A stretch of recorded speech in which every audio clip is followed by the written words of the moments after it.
দুই বাংলার দুই জগতের জনপ্রিয় তারকা সৃজিত মিথিলা। সৃজিত মিথিলার পরিচয় হয় সঙ্গীত শিল্পী অর্ণবের একটি মিউজিক ভিডিওতে কাজের মাধ্যমে। সেখান থেকেই বন্ধুত্ব, তারপর প্রেম। সৃজিতের সঙ্গে বিয়ের আগে জনপ্রিয় সঙ্গীত শিল্পী তাহসানের সঙ্গে মিথিলার বিয়ে হয় 2006 সালের 3 আগস্ট। তাদের বিচ্ছেদ হয় 2017 সালের জুলাইয়ে। কলকাতার নির্মাতা সৃজিত মুখার্জি ও বাংলাদেশের অভিনেত্রী রাফিয়াত রশিদ মিথিলা ভালোবেসে বিয়ে করেছিলেন, কিন্তু এক ছাদের নিচে তাদের দেখা হয় খুব কম। কাজ নিয়ে দুজনেই ভীষণ ব্যস্ত।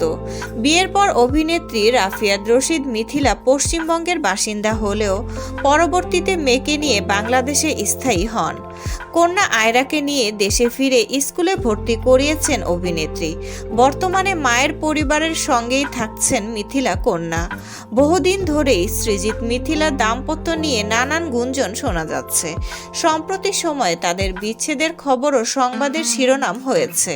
বৈবাহিক জীবনে এই তারকা দম্পতির মাঝে দূরত্ব সৃষ্টি হয়েছে, সেটা সৃজিতের জন্মদিনে আরও বেশি স্পষ্ট হয়েছে।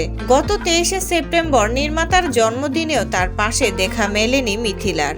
ভারতীয় সংবাদ মাধ্যমের খবর থেকে জানা যায়, স্ত্রীর সঙ্গে দূরত্বের জন্য মেয়ে আয়রাকে খুব মিস করছেন সৃজিত। বর্তমানে দুজন রয়েছেন দুই দেশে, একজন বাংলাদেশে, অন্যজন কলকাতায়। দাম্পত্য জীবনে ঠিকঠাক থাকলেও মাঝে মধ্যেই দেয়ালের ফাঁক গলে ভেসে আসে বিচ্ছেদের নির্বাক বার্তা।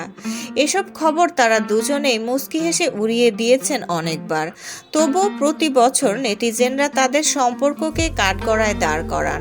আবারও বিশেষ এক কারণে সেই বার্তা চাউর হয়েছে। শোনা গেছে বিচ্ছেদের পথে হাঁটছেন তারা, যদিও বরাবরই এসব গুঞ্জনকে গুজব বলে উড়িয়ে দিয়েছে দুপক্ষই। বিচ্ছেদের গুঞ্জন নিয়ে কোনো রকম মন্তব্য পাওয়া যায়নি সৃজিত বা মিথিলার পক্ষ থেকে।